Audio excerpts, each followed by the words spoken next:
हेमंत सरकार ने पेसा एक्ट की अधिसूचना जारी कर दी है। ड्राफ्ट में क्या है जो नाराजगी व्यक्त कर रहे हैं आप लोग? पहले तो हम कहेंगे 23 दिसंबर 2025 को झारखंड की हेमंत सरकार की कैबिनेट ने इसको पारित कर दिया है। हम लोगों ने उस दिन स्वागत भी किया, लेकिन उस दिन भी हम लोगों ने कहा था जब पब्लिक डोमेन में जब नियमावली जारी होगी उसको देखेंगे, उसके बाद हम लोग रणनीति तय करेंगे। क्योंकि हमको अंदेशा इसलिए था कि जिस तरह से हाईकोर्ट के चाबुक के द्वारा मैंने आनन फानन में इसको लाया गया, इसे स्पष्ट झलकता था कि कहीं ना कहीं खेल तो है थोड़ा, और ये बात सच साबित हुआ। आपको बता दें कि ये जो पेशा नियमावली बनाया गया है शेड्यूल इलाका के लिए, ये कुल मिला के पेशा एक्ट के मूल प्रावधानों को नज़रअंदाज करते हुए, दरकिनार करते हुए राज नियंत्रित ये नियमावली बनाया गया है, और ये पेशा के मूल आत्मा पर चोट है। आपको कई सारे ऐसे उदाहरण मिलेंगे,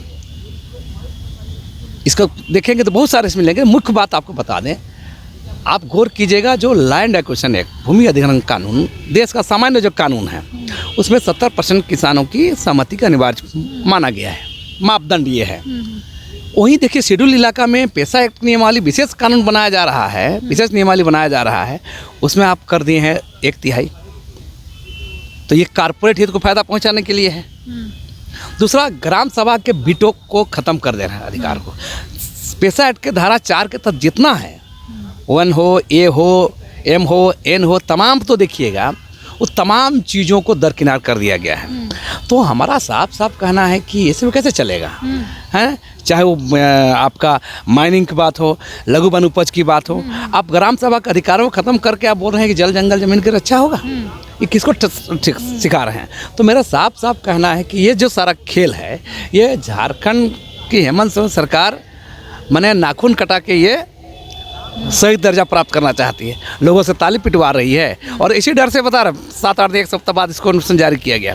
और ये पूरा ब्यूरोक्रेट माफिया राजनेताओं के हितों को ध्यान में रखते हुए और कारपोरेट हितों को ध्यान में रखते हुए इस नियमावली को बनाया गया है, जो आदिवासियों के साथ ही नहीं, शेड्यूल इलाका के तमाम लोगों के साथ ही धोखा है और संवैधानिक उल्लंघन है। अच्छा दादा, भारत सरकार के द्वारा 1996 में पेशा एक्ट लागू किया गया था। अगर उसको आप पढ़े और अभी जो ड्राफ्ट सार्वजनिक किया गया है, इन दोनों में क्या अंतर? हमने साफ साफ कहा भी, इसमें देखिए बता रहे पेशा एक्ट आर्टिकल 244 अनुच्छेद 244 शेड्यूल एरिया में पेशा एक्ट बनाया गया है। उसके तहत राज्य सरकारों को नियमावली बनाना है। झारखंड के 13 जिले संपूर्ण और 2 जिले आंशिक, इन 15 जिलों में पेशा एक्ट के तहत बनाना है। आप गौर कीजिए, उसमें आप नियमावली बना रहे हैं आप, तो मूल प्रावधानों को उड़ा दीजिएगा, ये कैसे चलेगा? और ये अंतर क्या अंतर है, आपको कई सारे अंतर बता रहे हैं। तो आपको राज्य सरकार को या राज्य विधानमंडल को, राज्य विधानसभा को कोई भी ऐसा कानून नियमावली नहीं बना सकते हैं जो पेशा एक्ट जैसा केंद्र का विशेष कानून को करके। इसका उदाहरण साधारण सी भाषा में कहें, राज्य सरकार, राज्य विधानमंडल, राज्य विधानसभा इंजन में बदलाव नहीं कर सकती है, उसका बॉडी में बदलाव कर सकती है। तो ये तो इंजन में छेड़छाड़ किया गया है। तो आप इंजन में छेड़छाड़ करके बोल रहे हैं कि आप, तो किस आधार पर ये संवैधानिक मामला है? तो ये कुल मिला के संवैधानिक प्रावधानों का, मूल प्रावधानों का उल्लंघन है, और लोगों को लॉलीपॉप दिया गया है। और ये तमाम हम बार बार कर रहे हैं, माफिया, ब्यूरोक्रेट्स, पॉलिटिशियन, एनजीओ को फ़ायदा पहुंचाने के लिए, और ख़ास तौर से कारपोरेट हितों को फ़ायदा पहुंचाने के लिए, ताकि जो देश में, राज्य में जो सरकारें बनती, तो कारपोरेट से खेलती है चुनावी चंदे के लिए, तो उसको हितों को ध्यान में रखते हुए कटौती किया गया है, और ग्राम सभा का अधिकारों को मैंने चौपट कर दिया है, और ग्राम सभा को भी तोड़ दिया गया है। ये सबसे बड़ी बात है। अच्छा, झारखंड के पूर्व मुख्यमंत्री अर्जुन मुंडा ने भी प्रेस वार्ता रखी, और उनका कहना है कि ट्राइबल का जो कैरेक्टर है उसे कहीं ना कहीं डाइल्यूट किया गया है। इससे कितने सहमत है आप लोग? देखिए बता रहे हैं, हम इस मामले में बहुत तल्ख टिप्पणी कर सकते हैं। देखिए, अर्जुन मुंडा हो या बाबूलाल मरांडी हो या भाजपा के जितने सारे लोग बोल रहे हैं, इन लोग का बयानबाजी राजनीतिक बयानबाजी है। है ना, विपक्ष है इसलिए बोलना है, राजनीति करना है इसलिए बोल रहे हैं। मेरा कहना, राज बनने के बाद सबसे पहले बाबूलाल मरांडी की सरकार आई थी। भाजपा इस राज्य के अंदर 17 साल शासन में था, क्या कर रहे, झक मार रहे थे हैं। इन लोग को बोलने का नैतिकता नहीं है, ये लोग पाखंड है ये सब। ये भाजपा वाले को चाहे अर्जुन मुंडा हो, बाबूलाल मरांडी हो, रघुवर दास हो, या जो भी हो, ये लोग बोलने का कोई नैतिकता नहीं है।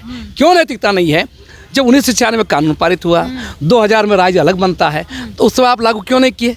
अगर ये लागू किए तो 25 साल सफ़र नहीं करना पड़ता, तो आप मैंने 25 साल सफ़र नहीं करना पड़ता। और आज आप बोल रहे हैं तो पक्ष में रहिए, सत्ता में रहिए तो माल खाइएगा, और विपक्ष में रहिएगा तो जनता की बात करिएगा, ये नहीं चलेगा। ये पाखंड को लोग जानता है, इसलिए भाजपा के लोग को जो बोलते हैं, इन लोग को नैतिकता नहीं है, इन लोग का ईमानदारी पर शक है, बता रहे हैं। इन लोग इसलिए बोल रहे हैं, इन लोग तो खुद नहीं चाहता है, लेकिन ये मैंने विरोध करना है, इसलिए राजनीति करना है, विरोध करना है इसलिए बोल रहे हैं। अगर नैतिकता रहती तो 17 साल इन लोग राज किया, क्यों पैसा नियमावली क्यों नहीं बनाया?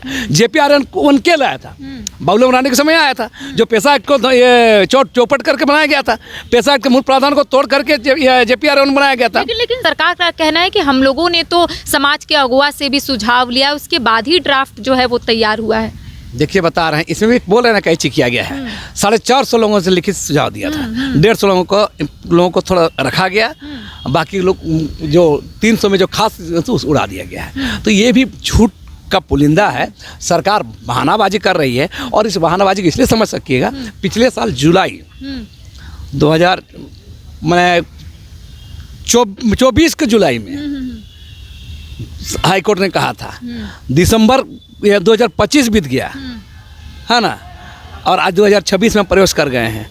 तो सरकार अगर नियत साफ रहती तो उसी समय लागू करती। अच्छा, ये कहा जाता है पैसा एक्ट लागू होगा तो ग्राम सभा को सेल्फ गवर्नेंस की ताकत मिलेगी, कितने सहमत है? और इस ड्राफ्ट को पढ़ने के बाद क्या ऐसा लग रहा है आप लोगों को? देखें, नियत और क्रियान्वयन इसे साफ झलकता है, न इन लोग में नियत में ईमानदारी है, न क्रियान्वयन में ईमानदारी है।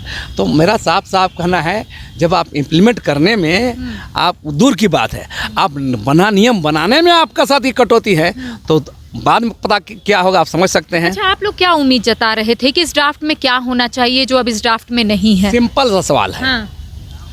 पैसा एक्ट के हमने बार कहा, पैसा एक्ट के मूल प्रावधानों को दरकिनार करते हैं आप कोई नियम नहीं बना सकते हैं। जो बना है सरासर धोखा है, झूठ है, झूठ का पुलिंदा है।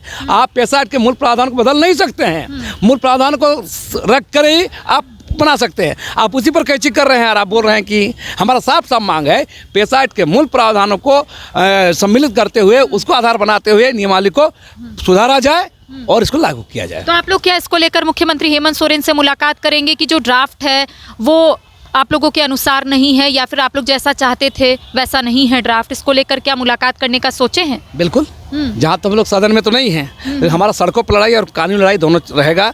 कानूनी लड़ाई भी लड़ेंगे, सड़कों पर भी आंदोलन होगा, क्योंकि पैसा एक्ट के मूल प्रावधान तक पैसा नियमावली को मनाना होगा। और आपको बता दें, सबसे बड़ी बात बता रहे हैं, एक तो अहम बात, आप जिस नोटिस में शुरू में देखिएगा, आप यहाँ देखिए, यहाँ लिखता क्या है, आप गौर कीजिए। लिखता क्या है कि पंचायत उपवन अनुसूचित क्षेत्र विस्तार अधिनियम 1996 एवं झारखंड पंचायत राज अधिनियम 2001 की धारा 130 की उपधारा 1 के तहत द्वारा प्रदत्त शक्तियों का प्रयोग करते हुए झारखंड राज्यपाल पंचायत उपवन अनुसूचित क्षेत्र विस्तार झारखंड नियमावली 2025 बनाते हैं। आप गौर कीजिए, सामान्य समझदारी बात बता रहे हैं। जब JPRA1 का हवाला दे किस नियमावली को बना रहे हैं, अगर JPRA1 सही था तो झक मारने के लिए नियमावली बनाया जा रहा है 2025 में। 2001 का पंचायत राज अधिनियम का हवाला दे रहे हैं, उसके आधार पर उसका धारा 131 का हवाला दे रहे हैं, उसके अनुसार बना रहे हैं। तो सही था तो इसको क्यों बनाने की जरूरत क्या था? सामान्य समझदारी कोई भी समझ सकते हैं इस बात को। तो मेरा कहना है कि ये सारे लोग झूठ का पुलिंदा है, लोगों को ठगा जा रहा, गुमराह किया जा रहा। आदिवासी लोग लड़ेगा इस पर। तो देखिए, पैसा एक्ट को लेकर अधिसूचना जारी हो गई है और लगातार आदिवासी समुदाय के तरफ से इसको लेकर विरोध भी जताया जा रहा है, क्योंकि इन लोगों का कहना है कि मूल प्रावधानों को दरकिनार किया गया है, जिसको लेकर आने वाले समय में रणनीति भी बनाएंगे। सहयोगी के साथ करिश्मा सिन्हा, न्यूज़ बाइस्कोप, रांची। घर रहने का मकान भर नहीं, ये खुशियों की तिजोरी है। दरवाजे पर दस्तक देता पड़ोस, खिड़कियों से उमड़ आता आसमां, तारों में उलझी ऐसी ना जाने कितनी दास्तां। कहती हैं चले डायमंड सिटी, एक सफर हम सफर के साथ अपने घर तक। Diamond city, life long bonding, 500 से ज्यादा खुशहाल डायमंड परिवार। जल्दी करें, सिर्फ 200 फ्लैट बाकी। आज ही बुक करें अपना आशियाना।